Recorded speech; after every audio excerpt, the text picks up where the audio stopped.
திண்டுக்கல் லியோனி எவ்வளவு நகைச்சுவையா பேசக்கூடியவர் அப்படிங்கிறது உங்க எல்லாருக்குமே தெரியும். ஆனா தாவேகா தலைமை ஆச்சரியக்குரிய போட்டு பொளந்து கட்டியிருக்கிறார். அப்படியே நடிச்சிருக்கிறாங்க. தத்ரூபமா இருக்கு பாக்குறதுக்கு. நீங்களும் பாருங்களேன்.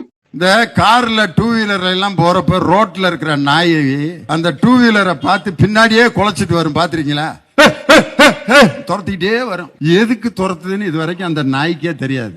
நானும் ஒரு 6-7 வருஷமா பாக்குறேன். அங்க இருக்கிற நாயே கொஞ்ச தூரம் ஒரு 1/2 கிலோமீட்டர் வரைக்கும் கூட துரத்திக்கிட்டே வந்துட்டு திருப்பி பழைய இடத்துல போய் படுத்துக்கிறான். சரி, நம்ம தான் அந்த காரை பிடிக்க முடியலையே, அடுத்து துரத்த வேணாம்னு நினைக்குமா? திரும்ப 2வது நாளும் துரத்திட்டே வரும். திருப்பி போய் படுத்துக்கிறேன். காரை துரத்தும் நாய்கள் கடைசி வரை காரை கைப்பற்றியதாக சரித்திரமே இல்ல.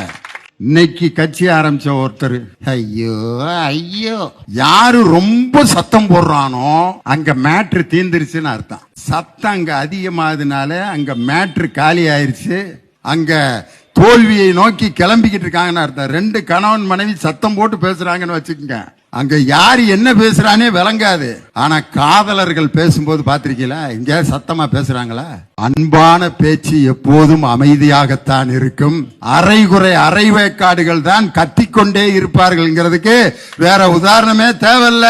என் தலைவர் தான் உதாரணம் சொல்லுவார். ஒரு நரி காலையில இப்படி உட்கார்ந்து இருந்திருக்கு. சூரியன் இங்க இருக்கு.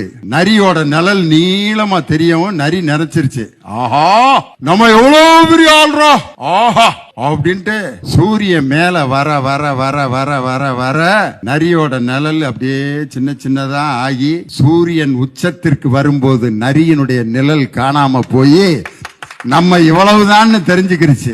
சூரியன் உச்சத்திற்கு வரும்போது இப்பொழுது ஆட்டம் போடும் நரிகள் எல்லாம் எங்கே போய் கொண்டிருக்கிறது என்றே தெரியாமல், அடையாளம் தெரியாமல் போய் விடுவார்கள்.